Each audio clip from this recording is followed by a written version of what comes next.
En primer lugar, quiero hacer sentir mi satisfacción de poder tener la oportunidad de dar esta charla, esta conferencia y de tener esta conversación.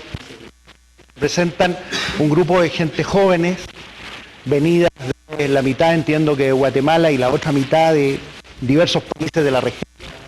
El temario va a ser alcance, reflexiones iniciales, que son estas, que les he estado dando, alcances teóricos, el dilema de la seguridad y defensa, el problema estratégico actual, la situación en la región, impacto en el sector defensa y alcance final. Quiero partir con esta frase. Los conflictos existirán siempre. No trates de evitarlos, sino que de entenderlos. Nosotros a veces tenemos, y ustedes que son jóvenes se los transmito, a veces existe esa especie de distorsión. ¿Cómo resolvemos esto? Estos conflictos hay que resolverlos inmediatamente. ¿Cómo lo evitamos? Mire, primero hay que conocerlo. Hay que conocerlo.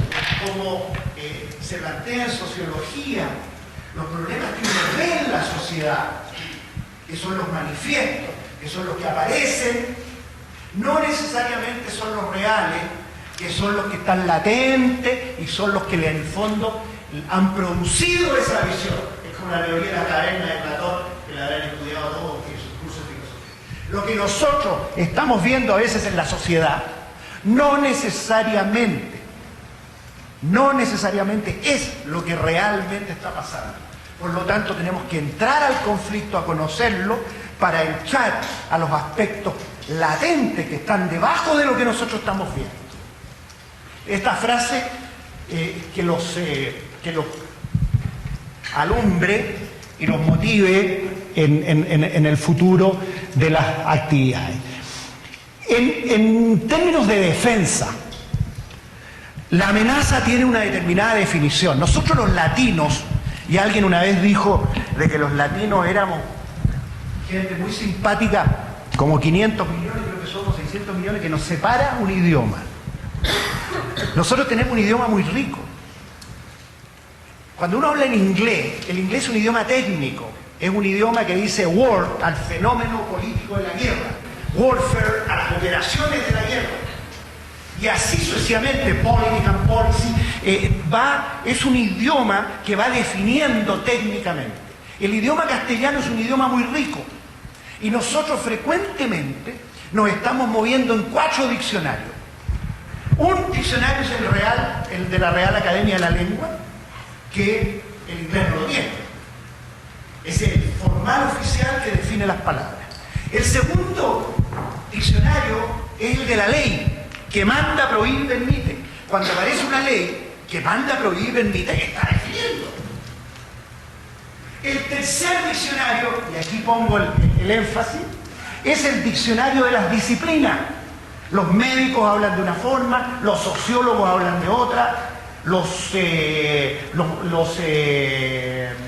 abogados hablan de otra, y tienen términos específicos. El médico, cuando está operando y pide el bisturí, dice páseme el escalpelo, no dice páseme el cuchillo. Pero si uno toma uno de estos escalpelos, los ve y le dice cuchillo, no está mal. Entonces hay un diccionario específico. Y el cuarto diccionario es el diccionario, llamémosle vulgar, el diccionario de la calle. El diccionario de la señora que va a comprar huevos y ve que los huevos subieron y dice, esto es una amenaza para la economía del hogar. Pero está diciendo amenaza en términos como se le ve en el diccionario técnico militar de defensa. No, pero no está mal. En realidad es una amenaza para el hogar.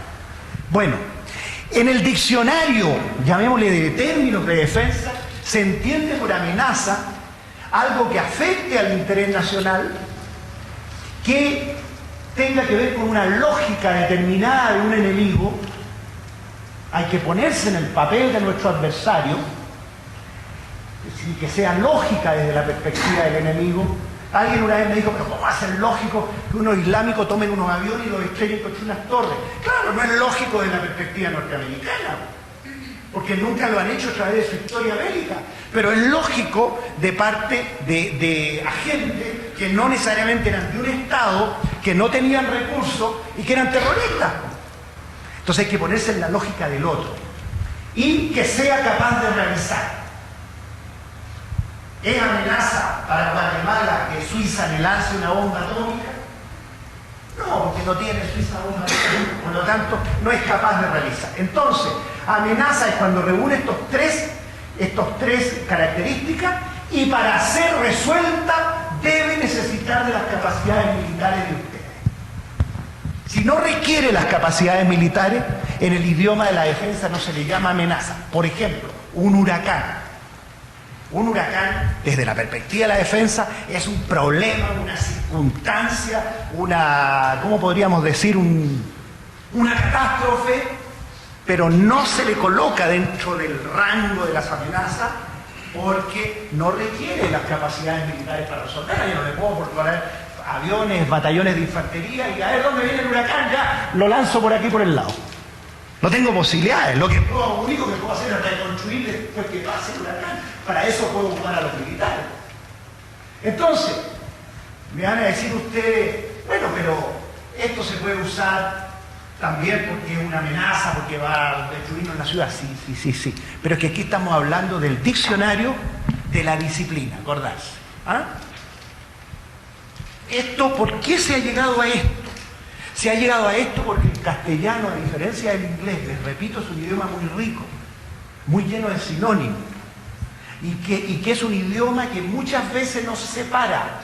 Yo frecuentemente, y créanme, pues soy más viejo que usted, lo he visto 1000 veces en mi vida, encuentro dos personas que están discutiendo de algo en que los dos tienen el mismo punto de vista, y la discusión está enredado por terminología. Y en el fondo, gracias, tienen la misma idea. Entonces, nosotros tenemos esa grave complejidad y por eso que tenemos que entrar a decir. Ahora, ¿qué es lo que hizo los países, de todos nosotros que están aquí?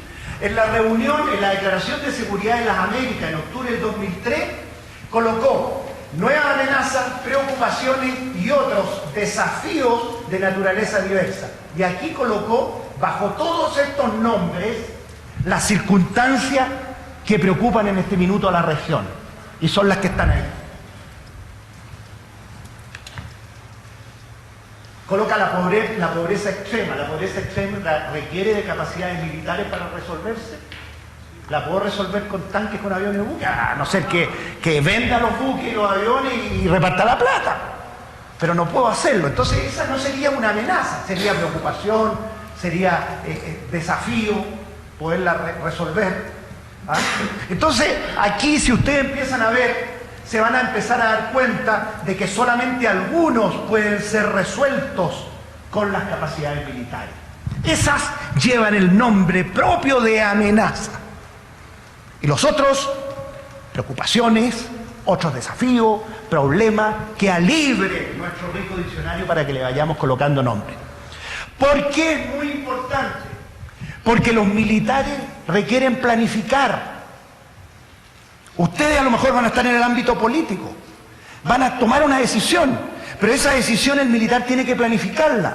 Y los planes tienen que ser claros, precisos y concisos. Y por lo tanto a un militar le impacta mucho que usted le dé una orden vaga, que no ocupe la palabra propia del diccionario, del léxico de la defensa. Le complica mucho y le puede malinterpretar lo que usted está ordenando. Por eso es una experiencia que ustedes deben de sacar. Cuando les toque desempeñarse en áreas en que va a tener las órdenes que ustedes den o las asesorías que primero ustedes hagan en el mundo militar, tienen que fijarse que la orden que llegue sea muy clara, no puede ser ambigua, porque no se la van a poder implementar en forma clara, precisa y concisa.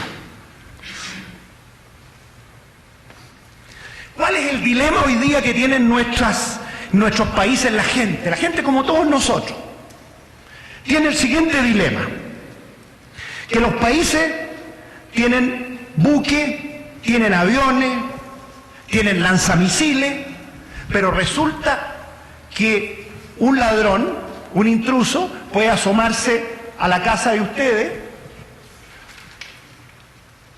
puede meterse adentro, robarles todo y dejarlos amarrados arriba de la cama, y ni la artillería, ni los tanques, ni los aviones, ni los lanzamisiles han servido para nada. Entonces ahí hay un gran dilema, y a ese dilema se le llama el dilema de la defensa y la seguridad. La seguridad es todo, es defensa más todas las seguridades que nosotros podamos tener parciales. Ese es un efecto.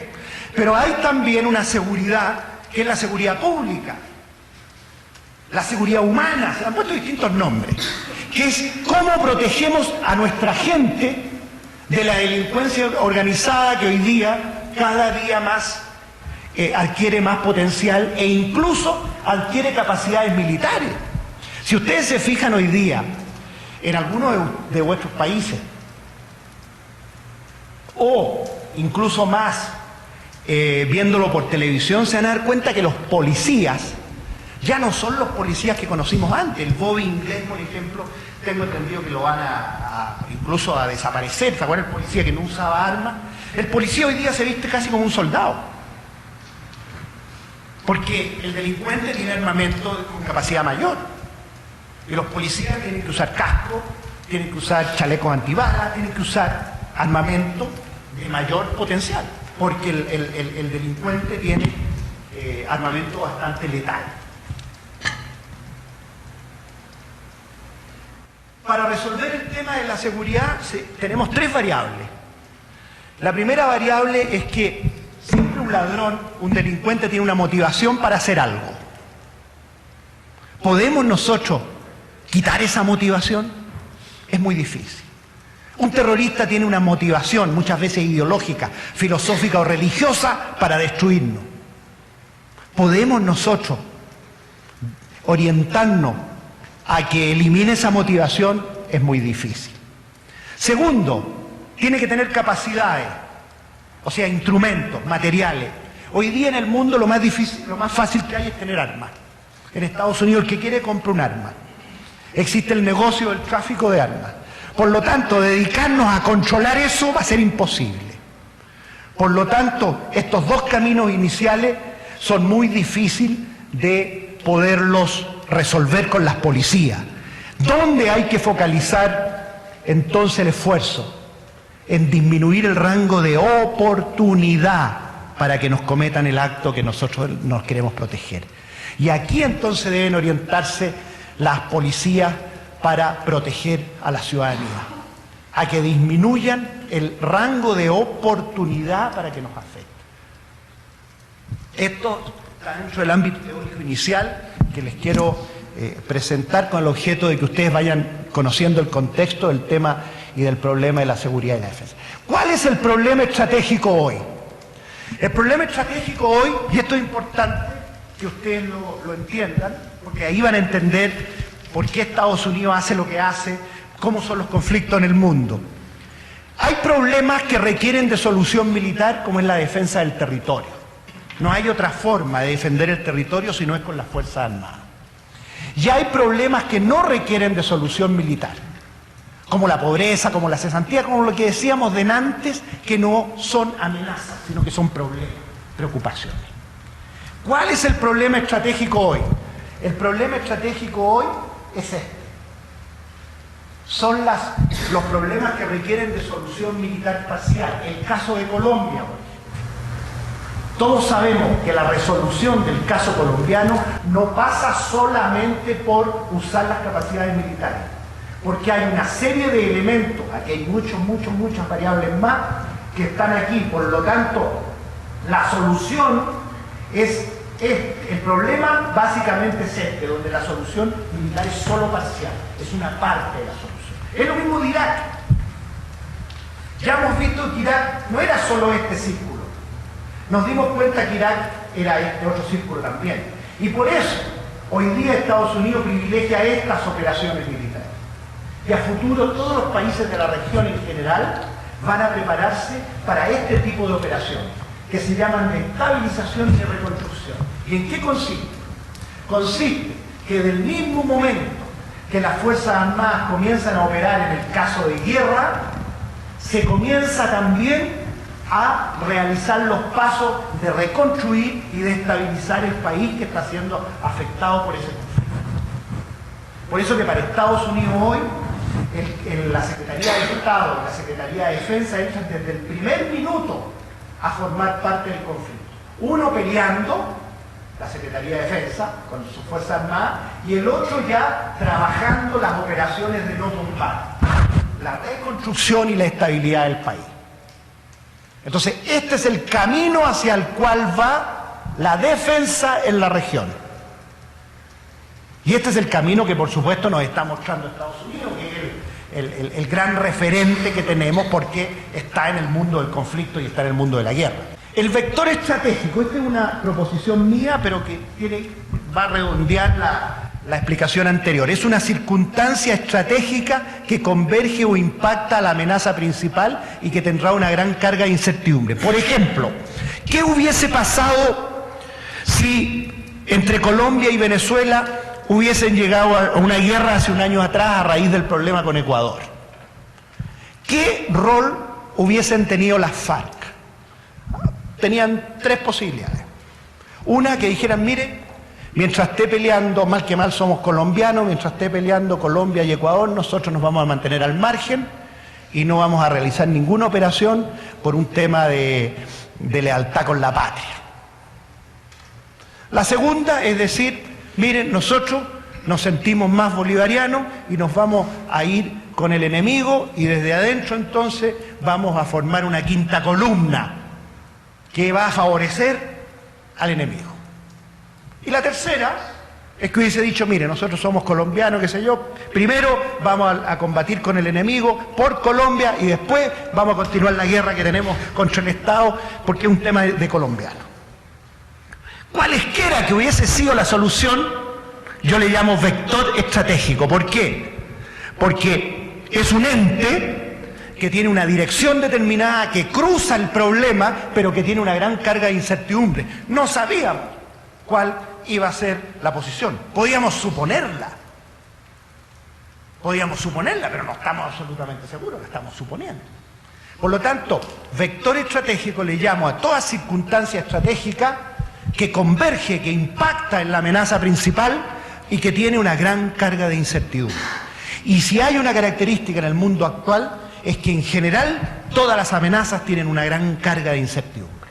Por lo tanto, siempre vamos a estar expuestos a lo que le estaríamos llamando un vector estratégico. Yo sé que a veces ustedes puede que me miren con unas caras como no entendiendo muy bien esto. Sí, tiene dificultades, pero muchas veces para estas materias requiere tener estudios previos. Pero es bien importante que ustedes que se están formando como líderes, una de las características que tienen los líderes hoy día muchas veces que tienen grandes vacíos de conocimiento. Los políticos, una de las falencias que tienen vacíos de conocimiento. Hay cosas que no saben y como no saben se las dejan a los asesores y las empiezan a mandar a los asesores y terminan estando absolutamente manejados por los asesores. Entonces el político es como un señor que está en los cócteles y que le pasan una bandeja de canapé. Entonces sabe un canapé de economía, un canapé de problema exterior, un canapé de defensa, un canapé, pero claro, pero no tiene los conocimientos profundos. Tiene un mar de conocimiento, pero con 1 centímetro de profundidad. Y eso no sirve para ser político. Entonces, muchas veces tenemos que hacer los esfuerzos para entrar en temas que a veces no nos gustan, que a veces no los conocemos. Normalmente una de las cosas que no nos gusta a nadie son las cosas que desconocemos. Claro, porque uno se siente, ¿no es cierto?, bastante inseguro en un terreno que no conoce. Entonces, por lo tanto, yo he querido ponerles la cosa teórica con el objeto de que ustedes se inicien en estos temas porque estoy seguro que les va a servir muchísimo a futuro. Estos serían vectores estratégicos. Ejemplo. Todo esto tiene una gran carga de incertidumbre. Por ejemplo, algo baratísimo son las armas químicas. Las armas químicas son baratísimas. Producir un problema con armas químicas no cuesta nada. Estamos total y absolutamente expuestos a eso. Y que tienen una gran capacidad de destrucción masiva. Conflictos culturales con ideologías asociadas. Por ejemplo, el marxismo ya moribundo, que va y se coloca un disfraz nuevo y se mete con grupos indígenas ancestrales de nuestros territorios para aparentemente cooperarles en su causa, pero para resultar más ganadores de ello porque les va a producir una revitalización ideológica. Al estar muriendo ya toda su estructura ideológica, buscan en una causa nueva para poder revitalizarse políticamente. Entonces, esta es una situación también, es otro vector estratégico. Proliferación de tecnología de información, potenciamiento de las armas en la delincuencia interna, ya lo dije, el peligro de acción terrorista, delincuencia internacional, ni lo hablemos, estamos inundados por eso. Esto más simple. Entonces, todas estas amenazas y vectores estratégicos están produciendo un impacto en los elementos esenciales en los cuales se hace la guerra, que son el objetivo, que son las fuerzas que actúan, que son el escenario donde se desarrolla, que es el tiempo disponible que hay para hacer operaciones militares y los principios de la guerra. Los principios de la guerra son unos conceptos teóricos muy ancestrales que son sacados de los resultados de los conflictos bélicos y que son los que iluminan las decisiones militares. Aunque hay escuelas, fíjense ustedes, que señalan que esos principios de la guerra sirven para todo. Por ejemplo, si ustedes quieren enamorar a alguien, ¿no es cierto?, los que están aquí presentes, y ustedes emplean los principios de la guerra, les sirve. El primer principio es libertad de acción. ¿Qué significa libertad de acción? Libertad de acción significa que el paso que se dé siempre lo dé yo. No que yo esté sometido al paso que le dan del otro lado. Primer principio. Segundo principio, el del objetivo. Si yo quiero enamorar a alguien, tengo que determinar bien claramente a quién quiero enamorar, porque si picoteo aquí, y pierdo el objetivo, al final no voy a conquistar nada. El tercero, la ofensiva. Si yo me defiendo, si yo no hago nada, nunca voy a ganar nada. El tercer principio de la guerra es, yo tengo que atacar. Si yo quiero enamorar a alguien y yo no doy el primer paso, no doy la invitación, no regalo la flor o el chocolate o lo que sea, lo va a hacer otro por mí. Entonces, libertad de acción, objetivo, ofensiva, reunión de los medios. ¿Qué significa reunión de los medios? Significa que todo mi esfuerzo principal lo coloco en ese objetivo.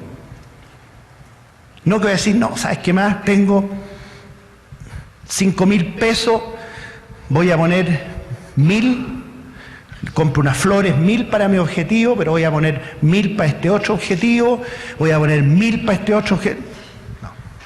Reunión de los medios, compra los 5.000 en flores, o los 5.000 en chocolate, o los 5.000 para ir a bailar, o los 5.000 para irse a un pub. ¿Me entienden? Reunión de los medios. Economía de la fuerza tiene que ver con reunión de los medios.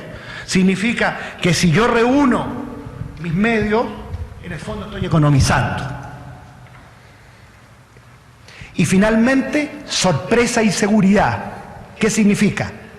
La acción sorpresiva, regalar las flores cuando no se esperan, hacer la invitación cuando no se espera, decir las cosas bonitas cuando no se esperan,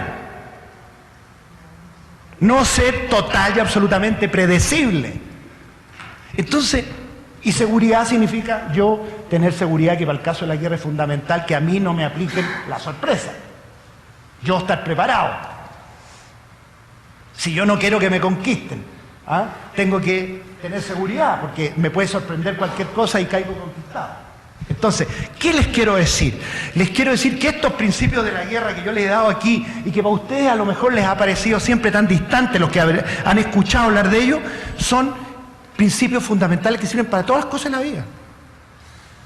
Bueno, esos principios rigen la guerra, y son como la mezcla de los colores. Obviamente, esto a mí me dice lo que tengo que hacer, lo que se han hecho históricamente y han resultado, pero yo tengo que poner el arte. Es lo mismo para conquistar. Si usted sale a los principios, lo primero que tengo, libertad de acción, ya, entonces yo resuelvo. Segundo, no basta con eso. Yo me sé la escala musical, pero yo no puedo hacer un concierto como Mozart. A lo mejor me sé la escala musical tan bien como él, do, re, mi, fa, sol, pero... ¿ah? O lo mismo, yo sé los colores primarios y los colores secundarios, pero no puedo pintar un cuadro como Picasso.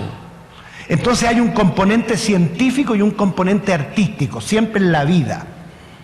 El componente científico es lo que ustedes están estudiando frecuentemente, y el componente artístico es lo que ustedes ponen, por su propia creatividad. Por eso que nuestra creatividad hay que desarrollarla, incluso y hoy día se desarrolla desde que son bebés. Desde que van a los primeros estudios en los jardines infantiles se van desarrollando creatividad, porque el mundo de hoy requiere eso, si no se transforma en un verdadero autómata. Y como ya están saliendo los robots, ¿para qué vamos a tener un robot de carne y hueso más caro que tiene que tomar remedios y qué sé yo, cuando podemos tener un robot de metal que es más barato? La gran diferencia está en ese elemento artístico. Aquí, para efecto de los antecedentes de usted, hoy día este señor es un señor judío que vive en Holanda, que contradijo lo que dice Clausewitz sobre la teoría de la guerra. Clausewitz dice que los aspectos fundamentales de la guerra son el pueblo, el ejército, el comandante del ejército y el gobierno. Y él dice lo que hemos estado hablando nosotros, que hoy día hay mucha ambigüedad, muchos multiconflictos, y que por lo tanto las Fuerzas Armadas tienen que cambiar sus estructuras, repensar sus programas de armamento. A esto es lo que se le ha llamado la transformación de la defensa. Él escribe un libro que se llama La transformación de la guerra. Este es Jomini y este es Clausewitz, los dos grandes pensadores contemporáneos de los temas estratégicos. Cada vez que ustedes, y ellos básicamente han iluminado el mundo de la empresa.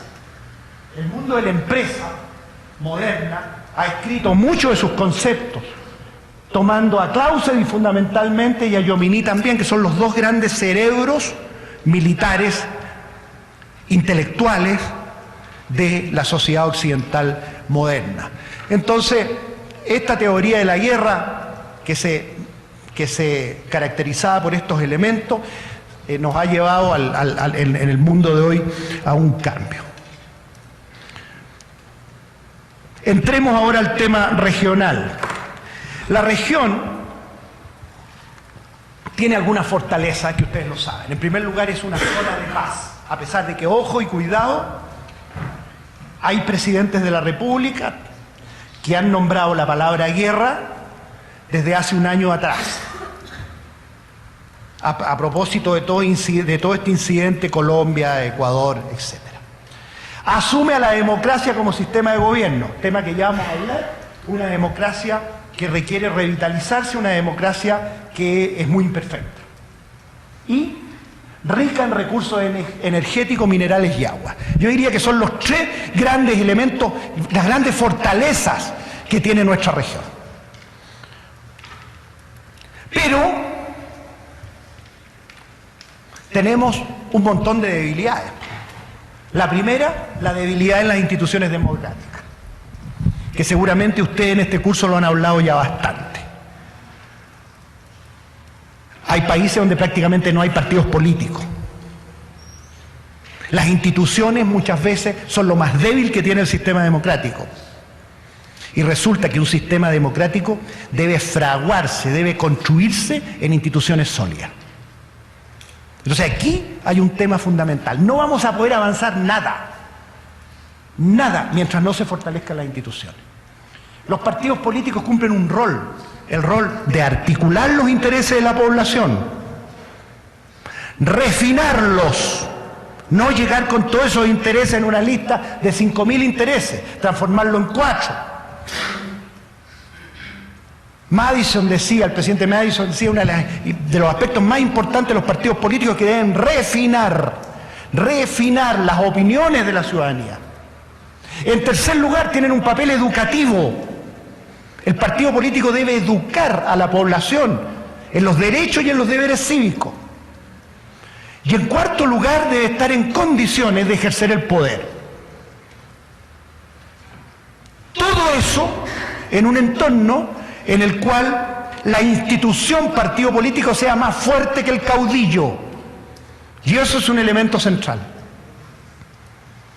Esos partidos políticos que surgen alrededor de un caudillo, que nacen, viven y mueren como el caudillo, son como los pueblos mineros.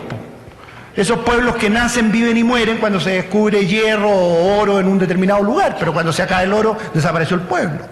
Y eso nosotros lo vemos a diario. Por lo tanto, debilidad de instituciones democráticas, partidos políticos, modelos de desarrollo diferentes y antagónicos. Esto es lo que nos está produciendo la dicotomía y la dialéctica que nosotros vemos hoy día en nuestro hemisferio. Nos quedamos con una economía de mercado, donde se haga un ejercicio amplio de las libertades, o nos vamos por el camino más cómodo de un Estado fuerte que distribuya. Ya sabemos que el Estado es un pésimo generador de recursos, pero es un distribuidor adecuado, porque claro, toma la plata y la distribuye. Y la empresa, a su vez, tiene el problema al revés. Es un gran generador de recursos, pero su falencia, su problema está en la distribución, que tiene que hacerla por formas indirectas, y en sociedades que son imperfectas y que tienen instituciones débiles y todo lo que estamos hablando, muchas veces esto no llega a los lugares donde tiene que llegar. Carencia de proyecto estratégico con visión común, no existe en la región. No existe, entre otras cosas, porque hay modelos de desarrollo diferentes y antagónicos.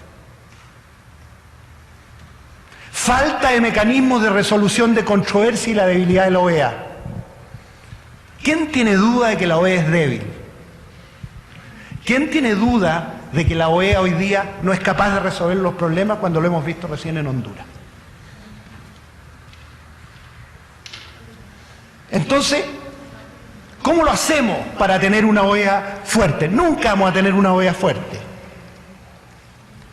Porque la OEA da cuenta de todos los países que tenemos en la región, y por lo tanto vamos a encontrar los países que están en los proyectos antagónicos.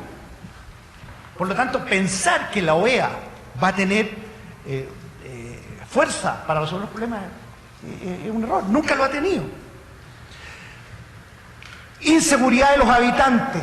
¿Se acuerdan cuando les mostré el dibujo ese del tipo que se está metiendo por la ventana? Cada día nos sentimos todos más inseguros. Bolsones de extrema pobreza. ¿Cómo resolvemos esto? Este es el gran problema de la economía liberal. ¿Cómo resolvemos esto? Indudablemente entregándole, como dirían los chinos, enseñándole a pescar, entregándole la primera herramienta que le permitiría poder perfeccionarse, la educación. Pero ¿cómo asumir una organización educacional basada en principios liberales que pueda comenzar a resolver esta situación? Que va a dejar mucha gente que va a perder en el camino. Hay generaciones que ya no les va a llegar esta educación y que, bueno, si no alcanzan a ver el éxito de los hijos y disfrutar del éxito de los hijos, van a pasar por este mundo como mucho en la más extrema miseria y pobreza. Pero este es un gran tema, un tema que no podemos nosotros, que estamos en el mundo, que creemos en las libertades, no podemos dejar de preocuparnos de él. Porque es un factor de obstáculo muy grande en nuestros países. Nos podemos hacer el leso con muchas cosas, pero no nos podemos hacer el leso con las cosas que nos están mirando a nosotros. Cuando uno ve la gente pobre todos los días, o las carencias y las falencias todos los días, no nos podemos nosotros hacer los desentendidos. Entonces ahí tenemos un problema. Los riesgos de amenaza.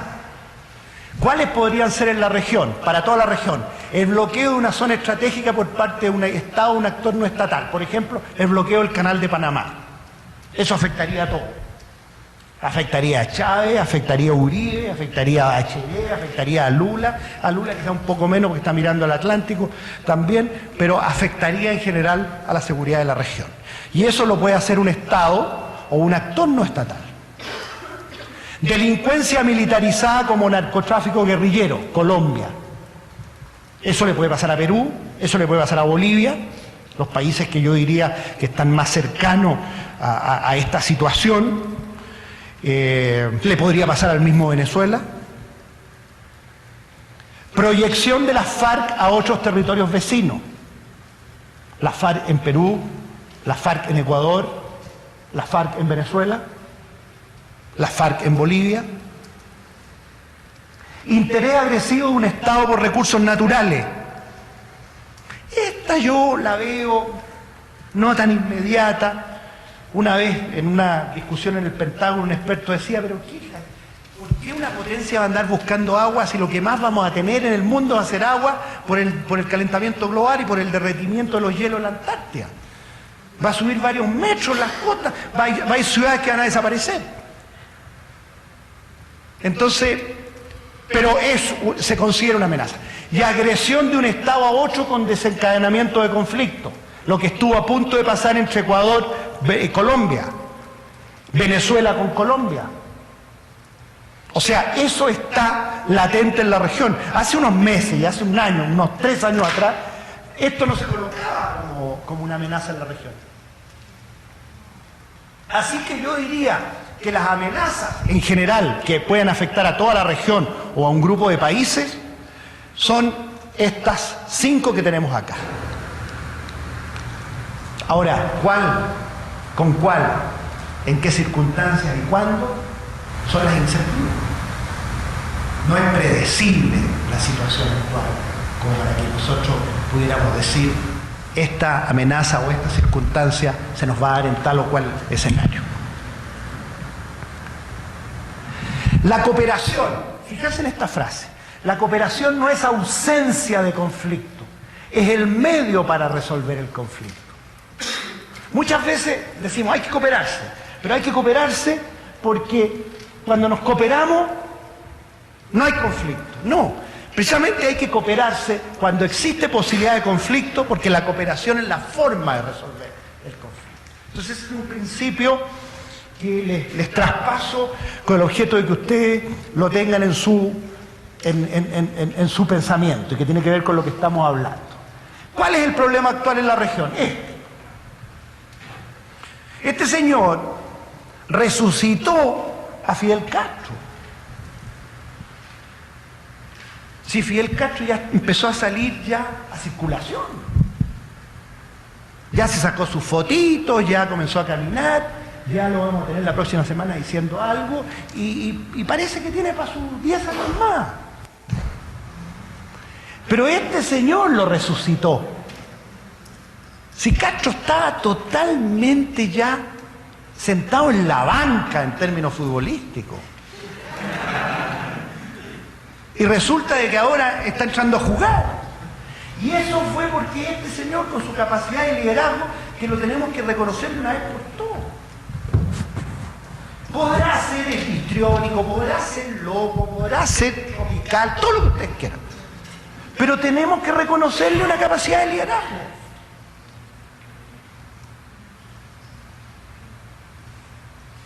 Y estoy seguro que probablemente el gobierno en Venezuela, como gobierno, tenga menos adhesión que Chávez solo.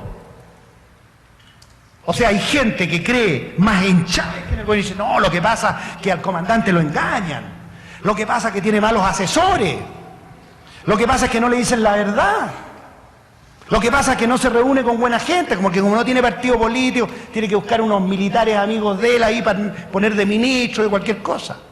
1000 argumentos de eso. Y le van quitando la responsabilidad a él. Porque resulta que uno como conductor político es el que tiene la responsabilidad de elegir bien a sus asesores.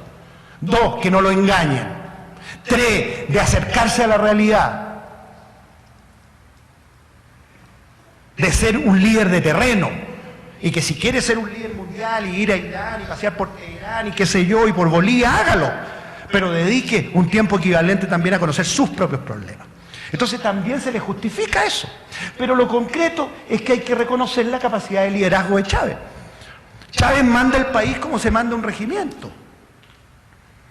Él conversa 3 horas, 4 horas, 5 horas con el país todos los días.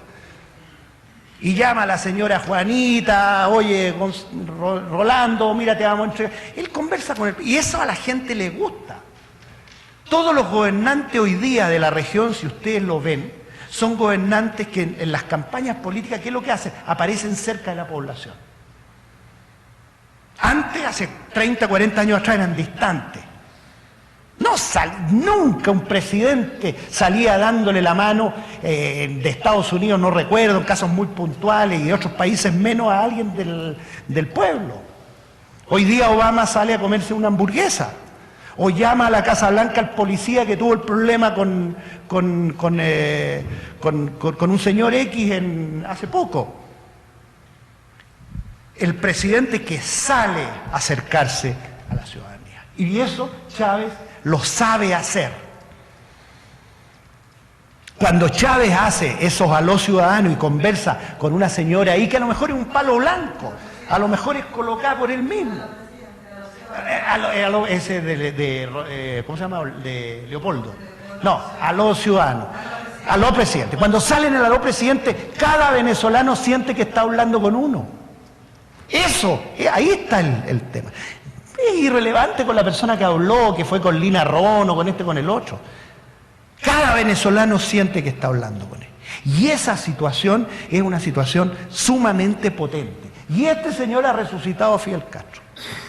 Lo que no pudo hacer nadie de destruirlo, finalmente lo resucita. Y Chávez y Uribe representa la postura distante, ideológicamente en primer lugar, filosóficamente y de estilo. Un estilo institucional, un estilo que prefiere el contacto político con los líderes de la región, directo. Cuando Chávez despotrica de que hay vientos de guerra, ¿qué es lo que hace Uribe? Sale a hablar con cada uno de los presidentes, en privado, a su país. Y consigue entonces que lo apoyen. O sea, tenemos dos estilos políticos distintos. Él lo hace todo mediático, él lo hace en el contacto directo con los presidentes. Pero esto es lo que se está levantando en la región. ¿Y cuál es el problema? ¿Por qué este asunto es un problema? Bueno, porque los dos se van a reelegir. O sea, estos son dos actores políticos que vamos a seguir teniendo en la región por unos años más. Entonces, tenemos los dos proyectos antagónicos. Los dos líderes que cada uno es muy fuerte con su estilo y que están marcando un liderazgo y una pauta en la región. Y los dos tienen un marcado rasgo militar. Fíjense ustedes de que Uribe dio lo más importante que requerían las fuerzas militares de Colombia para resolver el conflicto. Le dio el apoyo, el respaldo político. Tiene voluntad política de empleo de la fuerza militar. Y Chávez es militar. Chávez, el escenario que más le acomoda es el conflicto.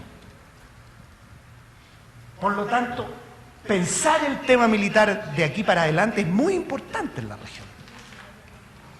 Es muy importante. Va a estar muy permanente. Y finalmente quiero terminar con esta frase, y por eso les decía yo de que ustedes como jóvenes es muy importante que retuviéramos lo que yo les decía al principio. Esto lo dijo Einstein. Se requieren nuevas formas de pensar para resolver problemas creados por las viejas formas de pensar. Y ustedes como jóvenes son los que tienen que traer las nuevas formas de pensar. Porque ustedes, obviamente, no llevan ese lastre que tienen las generaciones mayores de experiencias malas, de prejuicios, de formas de actuar que ya se hacen tan conocidas y tan fáciles que uno las va repitiendo siempre. Entonces, las generaciones viejas les cuesta mucho innovar porque van a apostar siempre a las decisiones que ya conocen. Por lo tanto, quiero terminar con esta frase y quedar a disposición de las preguntas de ustedes, de cualquier cosa y de lo que quieran.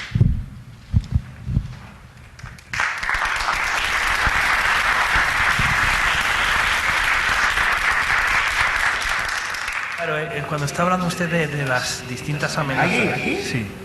Se trata de que nosotros sabemos que uno de los problemas por los cuales no se puede derrotar la FARC es por la falencia del Estado colombiano, que no llega a todas partes. Entonces, al no llegar a todas partes, donde no llega, la gente dice, bueno, el Estado no llega, pero llegó la FARC. Bueno, me tengo que ir con la FARC. Si no le coopero a la FARC, me cortan el cuello. Pero la FARC me está trayendo lo que el Estado no me trae.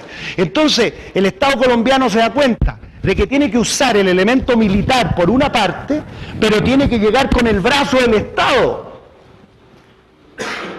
Porque si no llega con el brazo del Estado, todas estas poblaciones más marginales al núcleo vital del centro de Colombia, sienten que su primer apoyo lo tienen en las FARC. ¿Te fijas? Ese es el concepto. Las FARC cumplen un rol social también. Las FARC llegan, ayudan a los territorios, claro, con un propósito muy, muy concreto, pero ellos llegan, tienen acceso y obviamente no se les va a poder derrotar si el Estado colombiano no llega. Por eso que Colombia ya tiene se llama, no me acuerdo cómo se llama, la seguridad integral, ¿cómo se llama? Sí, no, el Palacio de Seguridad Democrática, pero tiene una oficina de apoyo integral, no me acuerdo cómo se llama, que está llegando a toda la población. Esa.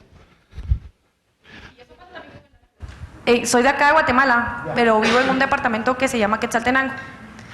Eso también eso pasa en Guatemala con el narcotráfico, porque incluso acá en Guatemala ahorita están persiguiendo a una familia, e incluso hubieron protestas a favor de ellos porque ellos llevan trabajo a las comunidades y les pagan, y o sea, ahí las comunidades tienen cómo sobrevivir con el dinero que ellos les dan, pues, y por supuesto que no les pagan lo que uno ganaría normalmente en una empresa, ¿verdad?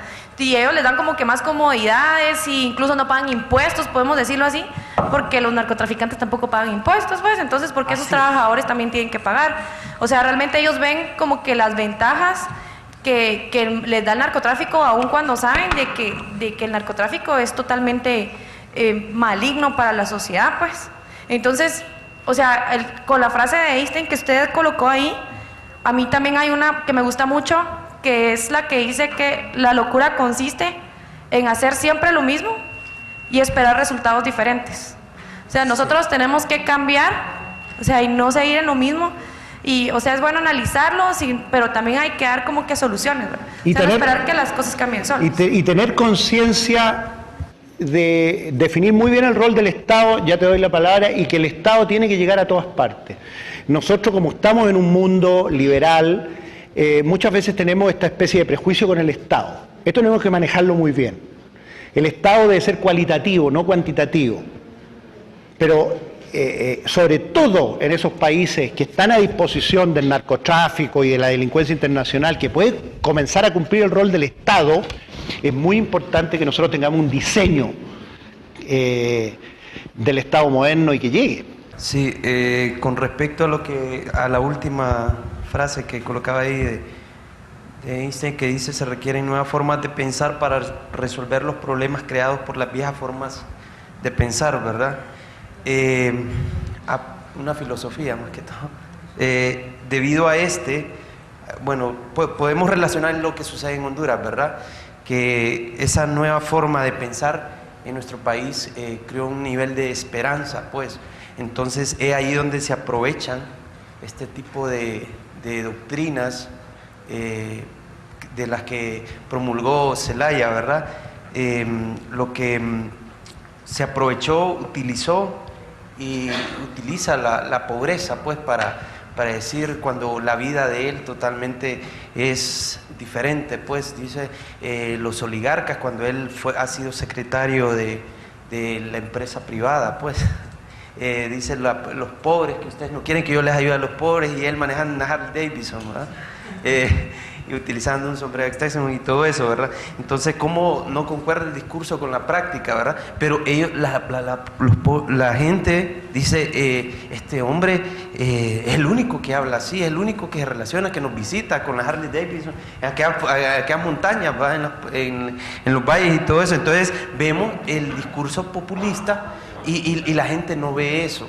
Entonces es lástima, y es ahí donde crea ese nivel de esperanza y se aprovechan y agarran una fuerza tremenda debido al gran nivel de pobreza y de necesidad que hay, en especial en gran parte de los países de Latinoamérica. Tú has tocado en tu reflexión un punto que es muy importante y que es de gran relevancia en la filosofía política. Usted ha leído, por supuesto, en sus estudios de filosofía política, en algún momento que estudiaron ciencia política, a Santo Tomás de Aquino y a Jacques Maritain. Y Jacques Maritain plantea que no se puede divorciar la ética de la política. Y eso es muy importante, sobre todo ustedes que son jóvenes. Si ustedes van a entrar en la política, entran a la política con principios éticos. Que la política, la acción política, las medidas políticas, la política que emerja de ustedes esté direccionada por principios éticos. Porque el gran problema que tenemos en el mundo hoy es que hay una especie de divorcio entre la ética y la política. Y vemos, por ejemplo, que el mismo caso de Estados Unidos con Venezuela, que están en una contradicción política, pero hay intereses comerciales o intereses económicos. Entonces la gente no entiende. Dicen, pero si esto es muy fácil. Es cosa que Estados Unidos no le compre más petróleo a Venezuela y Venezuela se jode. No, ahí está el punto. ¿Qué pesa más? ¿El interés comercial o el interés político? Y es muy importante que vayamos solventando la política regional sobre la base de consolidarla sobre principios fuertes éticos. Eso se ha perdido mucho. Yo mismo hoy día en una entrevista previa tocaba el tema del narcotráfico. ¿Por qué la política es permeable al narcotráfico, al dinero mal habido?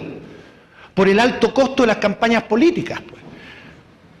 Porque antes se hacía política hablando de plaza en plaza en un bus, pues. Y el político con sus seguidores y gastaba en benzina, que el costo era muy bajo. Hoy día la televisión, nadie le regala 20 minutos de televisión, ni la página de un diario. El costo de la política es tan alto porque es mediático, que el político requiere dinero. Entonces tiene que partir por los empresarios.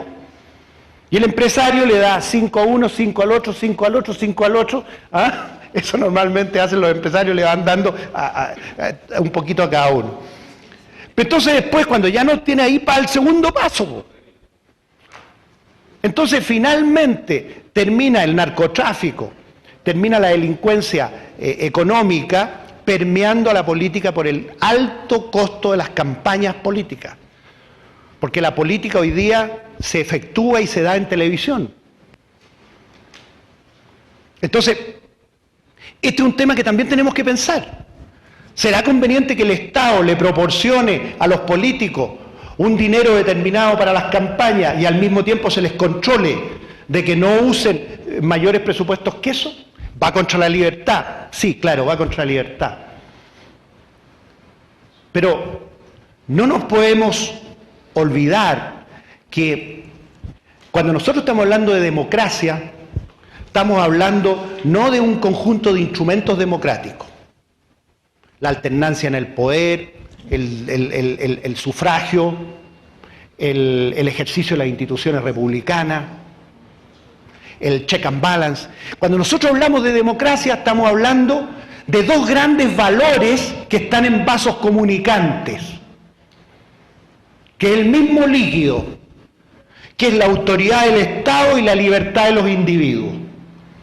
Eso es como una U, imagínense una U en que tiene un líquido adentro y que una punta acá es autoridad del Estado, la punta acá es libertad de los individuos. Si yo aumento la libertad de los individuos, ¿qué voy quitando? Le voy quitando autoridad al Estado. Si yo aumento autoridad del Estado, le voy quitando libertad de los individuos. Es mentira que yo diga, mire, yo voy a tener el máximo de autoridad y ustedes van a tener el máximo de libertad. Ya Alexis de Tocqueville lo dice en La democracia en América, el libro que les recomiendo, que es el primer trabajo sociológico de campo que se hace en el mundo a través de Alexis de Tocqueville, francés, que viene a conocer el sistema carcelario de los Estados Unidos y finalmente termina haciendo un trabajo de sociología política sobre Estados Unidos. Dice, los valores en una sociedad nunca se van a dar simultáneamente en toda su extensión. Pongan atención en esto. Ustedes, que muchos de ustedes van a ser políticos. Van a haber unos valores que le van a quitar parte de la extensión al otro. Y los dos grandes valores cardinales de la democracia son la autoridad del Estado y la libertad de los individuos. Entonces, si yo estoy dispuesto a quitarle la autoridad del Estado para darle libertad a los individuos, tengo que tener los individuos sumamente educados para poder manejar su propia libertad. Y viceversa. Lo que hacen los fascismos y lo que hizo el comunismo, qué sé yo, al revés. Pero es mentira que se puedan conciliar las dos cosas. Por eso que la democracia termina siendo el término medio exacto para una realidad determinada de la autoridad con la libertad. Porque no se puede pensar que vamos a tener una sociedad sin autoridad, que vaya a vivir en una libertad absoluta, casi como en un jardín del Edén, en un palacio terrenal. Entonces, ese es un problema que tenemos en la democracia y que tenemos que asumirla. Mirar a la democracia en su dimensión valórica y en su dimensión instrumental. Muchas veces la miramos solo en la dimensión instrumental. Entonces, esta dimensión valórica de la democracia tiene que impactar, tiene que fundamentar a los instrumentos de la democracia. Y eso es lo que pasa en general en nuestro mundo occidental, que existe un divorcio. Y solo la democracia la miramos en términos instrumentales. Otra pregunta, sí, dime, por favor. Gracias, doctor García. Me llamó la atención el comentario y estoy de acuerdo con usted, ¿verdad? Que nunca la OEA será fuerte. Mi pregunta es, ¿qué mecanismo supranacional pudiéramos tener para que realmente funcione como un buen árbitro o una institución que promueva el desarrollo de nuestras sociedades y más que todo prevenga conflictos a futuro, como ya usted también nos lo está planteando, el futuro conflicto ya más serio entre Venezuela y Colombia? ¿Qué sugeriría ahí? ¿A qué nos incita a nosotros que fomentemos? ¿Qué pudiéramos construir nosotros los jóvenes para llegar a una institución que sí realmente funcione? A mí se me ocurre un ejemplo como el que ocurre en el fútbol. Todos les gusta el fútbol, lo saben, hoy día las mujeres están mucho más futbolizadas que antes, así que se puede poner el ejemplo. Nosotros en cualquier campeonato de fútbol tenemos unos señores que ponen el orden, que son los árbitros. Y ellos tienen un código que ha sido aprobado por todos nosotros, por todos los clubes que vamos a participar. Decimos, vamos a reconocer este código de disciplina y lo van a ejecutar estos señores que no pertenecen a ninguno de los clubes. Porque ¿cuál es el problema de la OEA? El problema de la OEA es que los árbitros son los mismos clubes. Y por eso que es estéril. Porque ahí está Estados Unidos, ahí está Venezuela, ahí está Colombia, ahí está Ecuador, entonces un conflicto entre ellos, empate, siempre se va a llegar, siempre el camino va a ser me voy por el medio, no resuelvo nada. Entonces, yo creo que definitivamente la única forma es aprobar un código, ¿no es cierto?, unas reglas del juego, y que exista una estructura independiente de los países que tome las determinaciones. O sea, que nosotros estemos en condiciones, mira lo que te estoy diciendo, no es ningún chiste, estemos en condiciones de ceder parte de nuestro poder y de nuestra soberanía a terceros para que esos resuelvan. Fíjense lo que pasó, por ejemplo, en el conflicto entre Chile con Argentina el 78.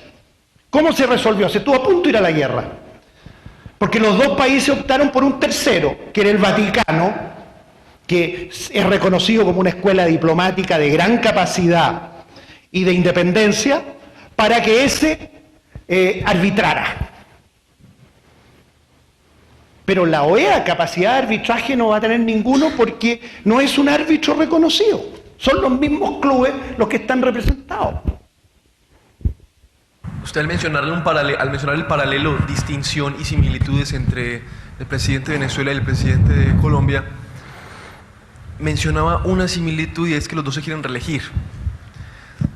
Eso es un tema que ahora en Colombia está siendo muy problemático y es el tema de la reelección. Incluso hace poco yo con unos amigos hicimos un seminario en Colombia, en la Universidad FIT, que se llama Ciudad de Colombia. Invitamos a todos los candidatos presidenciales, pero nadie fue.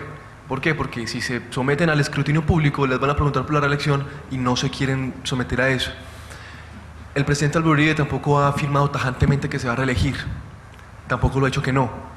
¿Por qué cree usted que está dejando las cosas así como, pues como si estuviera surfeando?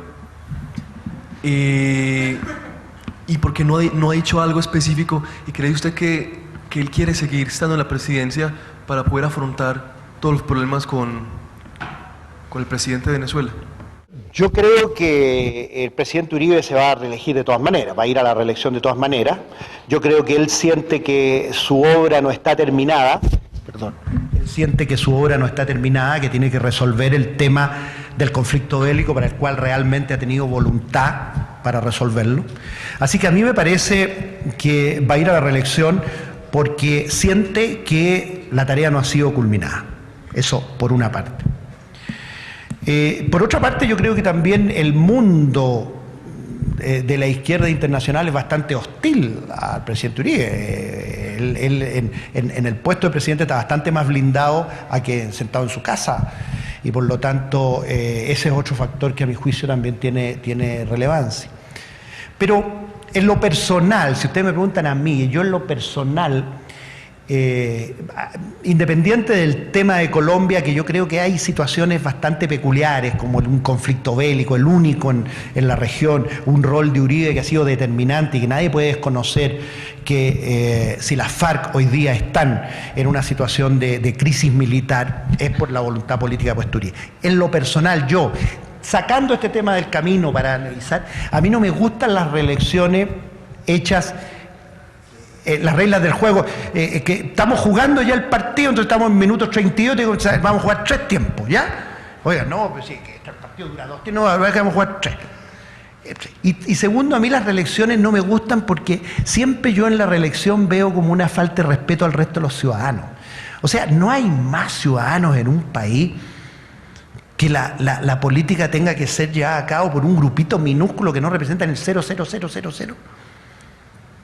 Entonces, yo en lo personal me siento un poco violentado como ciudadano cuando se plantea la reelección. A mí me gusta como hay en Estados Unidos, por ejemplo.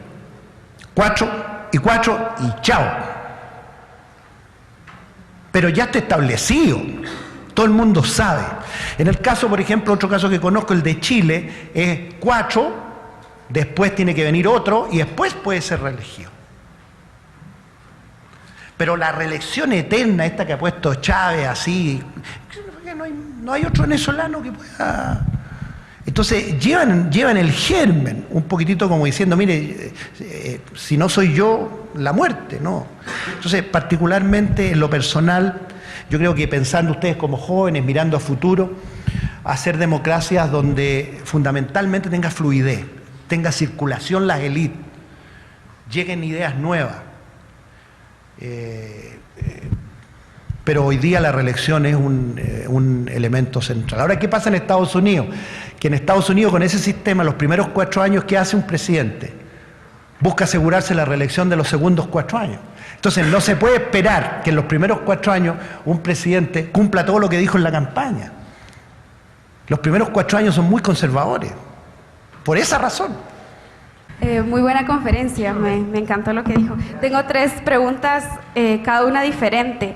La primera es sobre, hablando de militares y hablando de seguridad y problemas, ¿qué opina usted sobre las misiones de paz que actualmente se están llevando a cabo pues, en varios países, como la del Congo, por ejemplo, y la MINUSTAH en Haití? ¿Será que puede realmente un ejército internacional llegar y tratar de imponer la paz en algún país o vigilar ese tipo de cuestiones y resolver los problemas? Esa es una. Otra, me llama la atención lo que usted decía sobre Chávez. Efectivamente es una persona es un líder nato y con una fuerza, pues lleva a lo militar en la sangre, creo yo. Entonces, ¿cómo se puede negociar con una persona que, como usted decía antes, hay que tomar en cuenta ese factor militar que él tiene, como una sociedad civil o una comunidad internacional que trata de llegar, derechos humanos, todos los que han tratado de llegar y él los saca de Venezuela, ¿cuál puede ser la forma que se puede adoptar? Y la última... Vamos de una por una. La primera, y me la repite porque se me ha olvidado. La primera, ¿cómo negociar con Chávez? Es un militar. En primer lugar, él va a tener presente los principios de la guerra. Primer elemento que ustedes tienen que tener presente. Que él va a aplicar libertad de acción, ofensiva, reunión de los medios, economía de las fuerzas, sorpresa y seguridad. Siempre Chávez va a hacer eso. O sea, no va a ser predecible, va a intentar él dar los pasos y que tú tengas que reaccionar a los pasos de él. O sea, lo primero que hay que tener. Segundo, que como es militar, va a tener la deformación profesional propia del militar. Él siempre va a poner posibilidades de que le hagan cosas y cursos de acción para protegerse de eso. Y va a tener por lo menos 3 posibilidades y 3 cursos de acción. O sea, va a ser difícil a Chávez sorprenderlo porque él va a haber pensado 3 alternativas que le hagan, al menos, porque eso está dentro del estilo militar de Estado Mayor, y 3 opciones de resolverla. Y en tercer lugar, lo peor para enfrentarlo a él es el conflicto, porque los militares manejan el conflicto mejor que los civiles, porque es una carrera para manejar conflicto, o sea, desde subteniente, todo, ya sea por la realidad o por juegos o por simulación, son conflictos. Tiene que estar en condiciones de salir de conflictos de todo tipo. Por lo tanto, llevarlo a conflictos es el asunto que no va a resultarle. A él lo que le va a incomodar es el no conflicto. Segunda pregunta. Las misiones de paz, la pregunta. Las misiones de paz son como cuando tú te pegas un golpe, te quebras una fractura y te soban con metapío. A lo mejor te va a pasar un poquito el dolor, qué sé yo, pero no se resuelve el problema de fondo. Por ejemplo, una misión de paz no va a resolver el problema de Haití. El problema de Haití es muchísimo más profundo. El problema de Haití requiere mucho más que una operación de paz. Entonces, se puede estar eternamente en Haití, repartiendo leche, mejorando ciertas condiciones de vida, pero el problema de fondo no se va a resolver con una operación de paz. Entonces, eso hay que tener muy presente, que las operaciones de paz tienen que ser colocadas muy específicamente en realidades muy concretas. La última es sobre la seguridad interna. En Guatemala tenemos ahorita el problema del narcotráfico y una Policía Nacional Civil muy débil. ¿Cree usted, y siempre hemos discutido que tal vez el ejército haría un mejor papel al cuidar de la seguridad interna del país? ¿Cree usted que puede formar parte esto de repensar estas nuevas estrategias para resolver los problemas? Podría ser que tal vez esta policía ya tendría que ser entrenada o no sé, con un entrenamiento mucho mayor, porque los problemas ahora son de tal calibre que ya no se pueden resolver con las pequeñas armas que ellos usan, porque los narcotraficantes tienen unas armas superpoderosas como las del ejército, por ejemplo. ¿Se puede tomar ese tema como algo válido, que el ejército sí podríamos utilizarlo en algún momento como la seguridad interna en vez de la PNC, o tal vez que le dieran alguna capacitación a la Policía Nacional Civil? ¿O cómo? Hay dos problemas insertos en tu pregunta, ahora te la responder. En primer lugar, el marco jurídico que se le dé a las policías es fundamental, y eso requiere consensos y acuerdos políticos. Muy importante. Ustedes ven, por ejemplo, que las policías en Europa o en el mismo Estados Unidos de repente apalean a un tipo, ¿lo han visto? Y uno dice, en mi país sucediera acá en todo el ministerio completo. Pero resulta de que el marco jurídico, si ampara el marco jurídico a las policías para que tengan mayor autoridad y puedan actuar con mayor celo y con mayor fuerza, las policías pueden hacerlo. Uno de los problemas que tienen las policías en la región es que el marco jurídico no les ampara. Entonces, eso por una parte. Segundo, yo ya estoy viendo que vamos a tener que tener una policía transicional entre lo militar y entre la policía ciudadana, digamos, de la calle. ¿Por qué? Porque la gran diferencia entre el militar y el policía es respecto a la lógica del enemigo. La lógica militar es la destrucción del enemigo. Es la lógica de Clausewitz. Es lo que plantea Clausewitz. El militar está educado bajo los preceptos de Clausewitz. El militar siempre va a tener tendencia a destruirte el enemigo que le coloques al frente. Porque para el militar la guerra no está terminada hasta que tú no destruyes al adversario. Si tú conquistas un terreno, pero el que lo defendía se va y tú no lo destruyes, para la lógica, para la mente del militar, el conflicto no está completamente resuelto. La policía, en cambio, por su rol, tiene un concepto distinto. La policía tiene que prevenir el delito, tiene que educar y tiene que ser un brazo de la ley y colocar a esas personas detenidas a disposición de la ley. Si tú colocas a hacer funciones policiales a gente que tiene la lógica de destruirse al enemigo, vas a tener un conflicto en la sociedad. Por lo tanto, lo militar y lo policíaco, no tenemos tiempo, tengo otra clase yo sobre la mentalidad militar, sobre los rasgos de la profesión militar, y ahí lo comparo con la policía. Y esa gente comienza a cumplir funciones policiales, va a terminar con un borracho muerto, o con un tipo que robó un reloj muerto de un balazo. Entonces, pero esto no tiene ninguna proporción, robó un reloj y lo mataron. Bueno, pero esa es la lógica militar.